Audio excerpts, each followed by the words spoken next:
ಗಣಿತ ಮಾಡ್ರಿ ಅದು ಮಾದರಿ ಅದ ಚೆನ್ನಾಗಿ ತಿಳ್ಕೊಂಡು ಮಾಡ್ರಿ. ಒಂದು ಆಯತದ ಉದ್ದ 80 ಸೆಂಟಿಮೀಟರ್, ಅಗಲ 40 ಸೆಂಟಿಮೀಟರ್, ಉದ್ದವನ್ನು 25% ಹೆಚ್ಚಿಸಿ ಅಗಲವನ್ನು 20% ಕಡಿಮೆ ಮಾಡಿದಾಗ ಅದರ ವಿಸ್ತೀರ್ಣ ಎಷ್ಟಾಗ್ತದೆ? ಯಾವುದೇ ಲೆಕ್ಕ ನೋಡಿದ್ರೆ ನಮ್ಗೆ ಈಸಿಯಾಗಿ ಬರಬೇಕು. ಹಾಂ ನೋಡ್ರಿ, ಎಲ್ಲರ ಬೋರ್ಡ್ ಕಡೆ ನೀವು ಮಾಡಿರಿ ಅಂತ ತಿಳ್ಕೊಂಡು ಲಕ್ಷ ಕೊಟ್ಟು ನೋಡ್ರಿ. 100 ಉದ್ದಿತ್ತು ಅಂದ್ರೆ 25 ಹೆಚ್ಚಳ ಅಂದ್ರೆ 125 ಕೂಡ್ರಿ 125 ಆಯ್ತು. 100 ಉದ್ದ ಇದ್ದಾಗ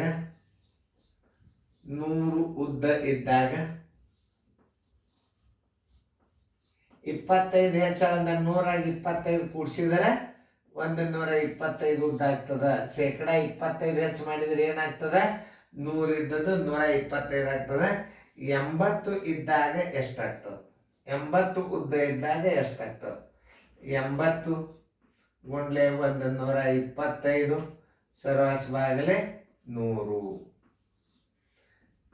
ನೋಡಿ, 24 80, 25 100, 5 1 5 25 ಬರೋಬ್ಬರಿ 24 100 ಏನಾಗ್ತದೆ? ಸೆಂಟಿಮೀಟರ್ ಅಂತ. 100 ಸೆಂಟಿಮೀಟರ್.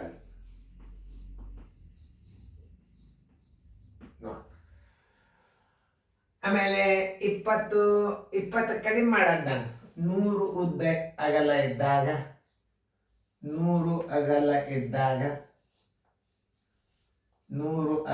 ಇದ್ದಾಗ 20 ಕಡಿಮೆ ಮಾಡಂದ ಅಂದ್ರೆ 100 20 ಕಳೆರಿ 80 ಸೆಂಟಿಮೀಟರ್ ಏನಾಗ್ತದ? ಅಗಲ ಆಗ್ತದ. ಅಲ್ಲಿ ಎಷ್ಟದಾಗಲ್ಲ? 40 ಸೆಂಟಿಮೀಟರ್ ಇದ್ದಾಗ ಎಷ್ಟಾಗ್ತದೆ? 40 ಅಗಲ ಇದ್ದಾಗ ಎಷ್ಟಾಗ್ತದ? 40 ಗುಂಡ್ಲೆ 80 ಸರ್ವಾಸ ಬಾಗಲೆ 100. ಈ ಪೂಜೊತ್ತು ಈ ಪೂಜೊತ್ತು 8 4 32 ಸೆಂಟಿಮೀಟರ್. ವಿಸ್ತೀರ್ಣ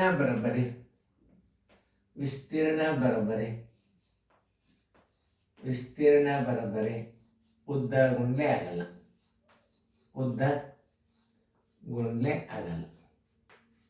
ಉದ್ದ ಎಷ್ಟು ಬಂದದ? 32 ಸೆಂಟಿಮೀಟರ್. 100 ಸೆಂಟಿಮೀಟರ್ ಅದ ಉದ್ದ. ಆಗಲ್ಲ 32 ಸೆಂಟಿಮೀಟರ್ ಅದ. ಬರೋಬ್ಬರಿ 32 ಚದರ ಸೆಂಟಿಮೀಟರ್. ಆನ್ಸರ್ ಬರೋಬ್ಬರಿ 32 ಚದರ ಸೆಂಟಿಮೀಟರ್.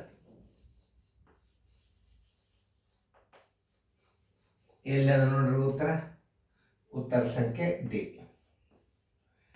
ಹಿಂಗೆ ಕೆಲವೊಂದಿಷ್ಟು ಮಾದರಿಗಳು ಬರ್ತಿರ್ತಾವ, ವಿಚಾರ ಮಾಡಬೇಕು. ಸ್ವಲ್ಪ ಖರ್ಚ ವಿಸ್ತೀರ್ಣ ಹಂಗೆ ಕೇಳ್ತಿರ್ತಾನ ನೋಡ್ರಿ.